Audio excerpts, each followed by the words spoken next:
Muchos de vosotros habréis escuchado que la Corte Suprema de los Estados Unidos ha dictado una sentencia algo polémica en torno a la cuestión del aborto. Sin embargo, creo que esta resolución no se ha entendido del todo bien.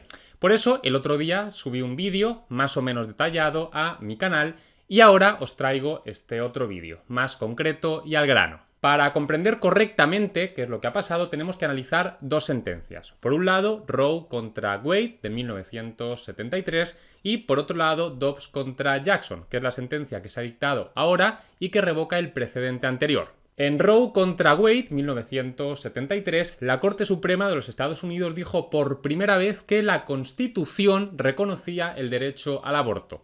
Es decir, que de la misma Constitución se infería que las mujeres tienen derecho a abortar. Sin embargo, si le echamos un vistazo a la Constitución de los Estados Unidos, no vamos a encontrar ningún artículo ni ninguna enmienda que diga explícitamente que las mujeres tienen derecho a abortar, os lo aseguro. Y esto plantea una pregunta. ¿Por qué si la Constitución no dice que existe el derecho al aborto, esta sentencia afirma que la Constitución reconoce el derecho a abortar? ¿Cómo llega a esta conclusión? Este fue su enrevesado razonamiento. En Roe contra Wade, la Corte Suprema dijo: la Constitución reconoce en la 14ª enmienda el derecho al debido proceso. De aquí infiero que la Constitución también reconoce el derecho a la intimidad, que no está en la Constitución, y de aquí también infiero que la Constitución reconoce el derecho al aborto. Triple salto mortal. En todo caso, esta sentencia no entendió que el derecho al aborto fuera algo absoluto y por eso fijó una serie de límites. Durante el primer trimestre, el aborto debía permitirse. Durante el segundo trimestre del embarazo, el aborto podía permitirse si había razones médicas que lo aconsejaban, y durante el tercer trimestre del embarazo, el aborto podía prohibirse siempre y cuando se permitiera cuando estuviera en juego la salud o la vida de la mujer embarazada. Y llegamos a Dobbs contra Jackson, que es la sentencia que se ha dictado hace unos días. En esta sentencia se le da por completo la vuelta al asunto y se dice que no, que la Constitución no reconoce el derecho al aborto. En la Constitución el aborto ni se permite ni tampoco se prohíbe, simplemente no se dice nada al respecto. En esta sentencia la Corte Suprema es especialmente dura con Roe contra Wade. De hecho, empieza diciendo que Roe se equivocó de forma atroz desde el principio y que su razonamiento era excepcionalmente débil. ¿Por qué? Por esto. Para demostrar que la Constitución reconocía el derecho al aborto, aunque fuera de forma implícita, Roe tenía que conectar el derecho al aborto con algún derecho reconocido en la Constitución.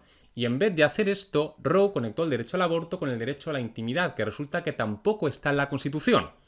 Para salvar este escollo, y con la finalidad de encontrar alguna conexión, porque alguna conexión tiene que haber, Roe conectó a su vez el derecho a la intimidad, que no está en la Constitución, con el derecho al debido proceso, la 14ª enmienda.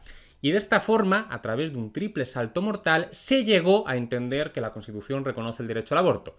Vamos a ver, la Constitución reconoce el derecho al debido proceso, de aquí yo entiendo que también reconoce el derecho a la intimidad, y de aquí yo entiendo que también reconoce el derecho al aborto. Como decía, un triple salto mortal que la Corte Suprema en esta nueva sentencia considera que no es serio.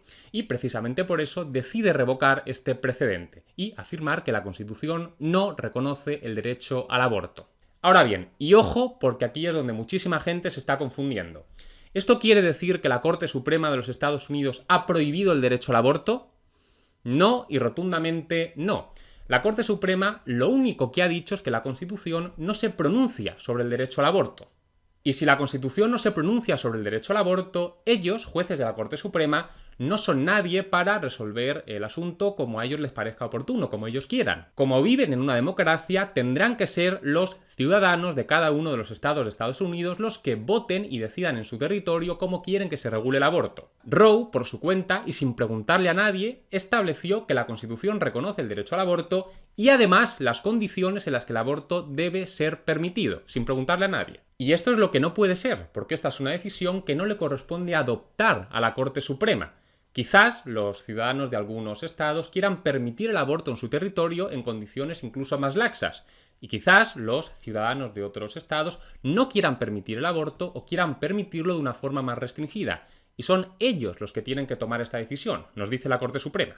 Para terminar, la Corte Suprema nos dice que es hora de hacer caso a la Constitución y devolver la cuestión del aborto a los representantes elegidos por el pueblo, y que la permisibilidad del aborto y sus limitaciones deben resolverse como la mayoría de las cuestiones importantes de nuestra democracia, por medio de los ciudadanos que intentan persuadirse unos a otros y luego votan.